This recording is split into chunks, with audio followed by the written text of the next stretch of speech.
So 2.5 years teaches you a lot about patience and peace and trust. For us, a lot of the international adoption process was just completely out of our hands, and really all we had to do was wait and trust. But despite the many delays and the mountains of paperwork, we knew that God was in the details. On the 18th of February this year, we got our invitation to travel. Everything was booked for mid-April. Flights, accommodation, medicals, and our adoption board meeting date, and we were set to go. And then we were at Connect Group on Wednesday, 4th of March, and I checked my phone and I saw that I had a missed call, and Charlie had a text that just said, April board date cancelled. March still okay, please call ASAP. Our agency said that if you don't change to the earliest March date, you may not be able to pick him up until maybe the end of the year. So Charlie went home and started working on the paperwork, and we sent it off as soon as we could, and we waited and we waited, and then what followed was 4 hours of mixed messages. And then at 11:03 p.m. we got an email saying that our request had been refused. We had patiently waited, and we had trusted, and we had gotten so close. And so now we faced another really long and unknown wait. We got another email. There'd been a miscommunication. They do accept our change dates. So pack your bags, get on a plane now before things change. So we had 2 days to change all of our arrangements. I had to prep for 4 weeks worth of time away from school in a day, which was a huge task.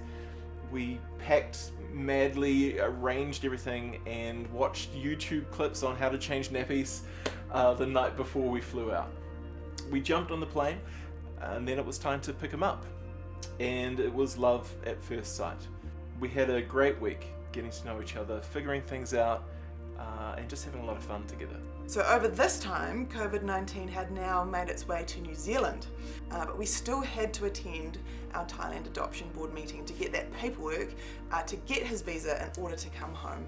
And so we decided that given the pretty exceptional circumstances, we would submit his visa early without the paperwork, and that worked. We got our visa the day of the adoption board meeting, and things were getting increasingly urgent to come home. But then the announcement came that only citizens and permanent residents would be allowed to come back into New Zealand. So I woke up at 4 o'clock the next morning. I had a message that Thai Airways won't be flying to New Zealand after Sunday, and we were due to fly out on the Wednesday. So Charlie woke up 2 hours later.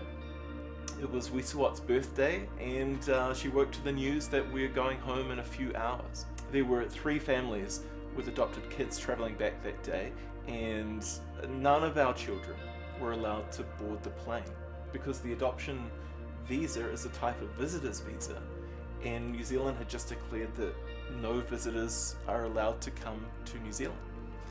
So then what follows is 3 hours of emails and phone calls trying to get anyone to confirm to the ground staff that dependent children were allowed to fly. Our flight was due to take off around 6 p.m. and at 5:40 p.m. we had still not checked in. And then it was past the time our flight should be taking off, and still we're making phone calls. And then finally there was a flurry of activity. The passports got stamped. Wisawat literally had a handwritten board pass, and we see that it's 800 meters to go to our gate. So we ran madly through Bangkok airport.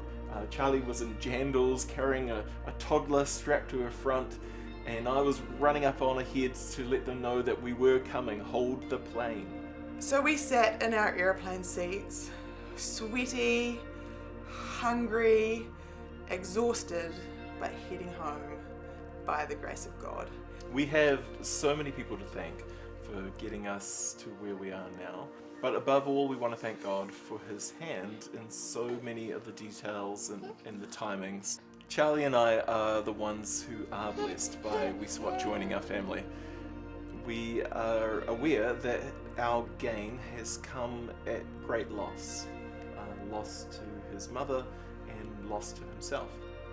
So as we continue the next leg of our journey together, we just trust that God will redeem those losses and that we will continue to see God's fingerprints right throughout his life.